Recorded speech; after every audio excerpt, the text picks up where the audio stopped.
समझने की जरूरत नहीं है। इस्लाम में एक ही पंक्ति में पैगंबर साहब ने बता दिया कि जिस कौम को अपने रहनुमाओं की समझ नहीं होगी उसके ऊपर जालिम हुक्मरानों को मुसल्लत कर दिया जाएगा।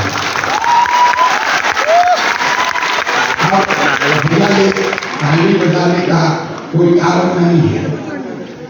बात को समझिए, अगर आज का हुक्मरान जालिम है तो चाहे मुखिया है, विधायक है, राज्य की सरकार है या देश की सरकार है, अगर आज का हुक्मरान जालिम है तो इसका मतलब है कि कहीं न कहीं आपसे अपने रहनुमाओं को, नेताओं को चुनने में गलती हुई है। ये प्रशांत किशोर नहीं कह रहा है, ये तो पैगंबर साहब ने कहा कि आपके ऊपर जालिम हुक्मरान कब मुसल्लत किए जाएंगे, जब आप गलत रहनुमाओं का चुनाव करेंगे।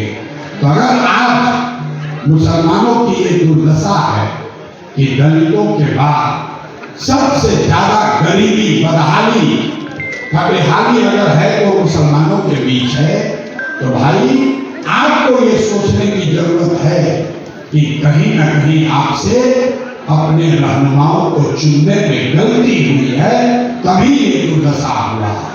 यही बात आपको सोचने की जरूरत है। प्रशांत किशोर कह रहे हैं इसलिए नहीं, ये बात इस्लाम में बताई गई। आप हमें और दूसरे दल में क्या फर्क है?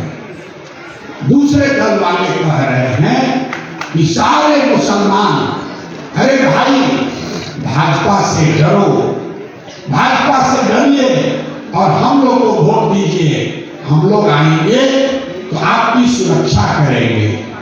प्रशांत किशोर और जनसुराज ये कह रहा है कि भाजपा से नहीं, अल्लाह से डरिए और तादाद की चिंता किए बगैर हक के साथ खड़ा होइए।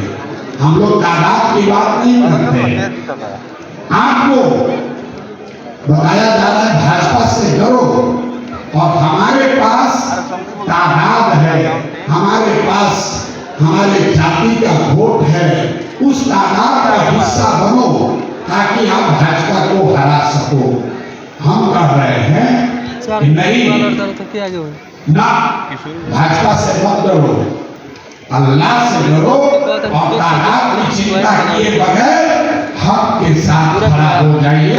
हक के साथ खड़ा होइएगा, अपने आप रास्ता निकलेगा। ये बात आपको पहले से बताई गई है। अगर तादाद की चिंता होती तो आप बताइए, इस्लाम के मानने वाले लोग, तादाद की अगर चिंता की गई होती तो इस्लाम तो शुरू ही नहीं होता। जिन लोगों ने इस्लाम को शुरू किया वो तो दो ही लोग थे, तादाद तो उनके खिलाफ थी। और आप अपनी दशा देखिए, आपको हक की चिंता नहीं, सही गलत की चिंता नहीं है, आपको तादाद की चिंता। आप अपने घरों में, दुकान में, बाजार में बैठते हैं और तादाद की चिंता करते हैं कि कौन भाजपा को हराएगा। हम आपको सिखा रहे हैं कि मेरे भाई एक बार जीवन में भाजपा से डरना बंद कीजिए और अल्लाह से डरना शुरू कीजिए। हक के साथ खड़ा होइए, बातिलों का साथ मत दीजिए, बातिल का साथ मत दीजिए। कौन है बातिल? बातिल कौन है?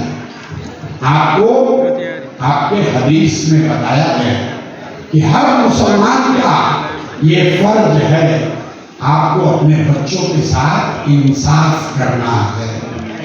ये मुसलमानों को बताया गया कि मुसलमानों को अपने बच्चों का अच्छा नाम देना, उसकी तालीम और तरबियत करनी है। आज आधे से ज्यादा मुसलमान चाह कर भी अपने बच्चों की तालीम और तरबियत नहीं कर सकते हैं। तो आपके लिए बातिल वो है जो आपको हदीस में बात बताई हुई बात को भी नहीं फॉलो करने दे रहा है।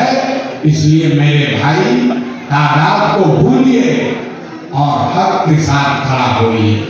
2 बरस में जो व्यवस्था बन रही है, ये वो व्यवस्था है, इसमें कंधा लगाइएगा तो यही बड़ा होकर आपको फल भी देगा और आपको सुरक्षा भी मिलेगी। जब गांधी चंपारण आए, उन्होंने चंपारण आंदोलन किया, तो चंपारण आंदोलन से देश को आजादी नहीं मिली। चंपारण आंदोलन से देश को वो हथियार मिला, वो विश्वास मिला, वो रास्ता मिला, जिससे लोगों को ये लगा कि अंग्रेजों को कैसे हराया जा सकता है। तो जन सुराज में जो हम लोग कर रहे हैं, इससे अगर यहाँ सफलता मिल गई, अगर जन सुराज बिहार में सफल हो गया, तो इसी से वो रास्ता खुलेगा जिससे यूपी में योगी को हराया जाएगा और देश में भाजपा से दी जाएगी। क्यों? क्योंकि ये जाति आधारित व्यवस्था नहीं है, ये विचारधारा आधारित व्यवस्था है। आपकी लड़ाई भाजपा से है। भाजपा एक विचारधारा